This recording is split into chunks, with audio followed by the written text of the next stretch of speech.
นี่ជារឿងរ៉ាវរបស់ស្ត្រីម្នាក់ត្រូវបានវាយប្រហារដោយអារក្សបឺតខ្លាញ់ដោយសម្ងាត់នាងមិនបានដឹងថាអារក្សកំពុងបឺតខ្លាញ់របស់នាងឥតឈប់ឈរនោះទេ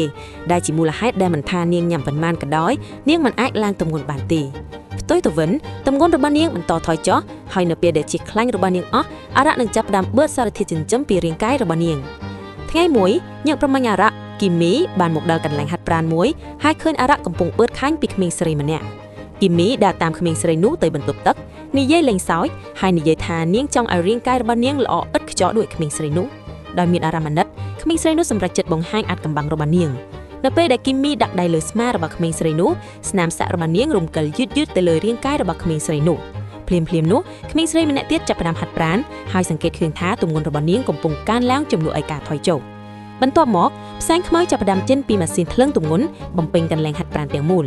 គីមីដឹងថាម៉ាស៊ីននេះជាមូលហេតុចម្បងនៅពេលដែលនរណាម្នាក់ប្រើវាហើយទម្ងន់របស់ពួកគេមិនថយចុះអារម្មណ៍អវិជ្ជមានកើតឡើងដែលបន្ទាប់មកបញ្ចូលគ្នាដើម្បីបង្កើតជាអារក្សបឺតខ្លាញ់គីមីហ៊ាននឹងបញ្យល់រឿងនេះប៉ុន្តែភ្នែករបស់ក្មេងស្រីនោះប្រែជាក្រហមហើយនាងស្រែកខ្លាំងរហូតដល់ភ្លើងរលត់អារក្សបានព្រមានគីមីកុំឲ្យជ្រៀតជ្រែកប៉ុន្តែគីមីមិនខ្លាចអ្វីឡើយនាងរើកាយដុំពីលើឥដ្ឋកាត់ម្រាមដៃរបស់នាងហើយឈាមធ្វើឲ្យអារក្សសន្លប់ហើយចាក់ចេញពីរាងកាយរបស់ក្មេងស្រីនោះទោះជាយ៉ាងណាក៏ដោយឥឡូវនេះអារក្សព្យាយាមចូលក្នុងរាងកាយរបស់គីមី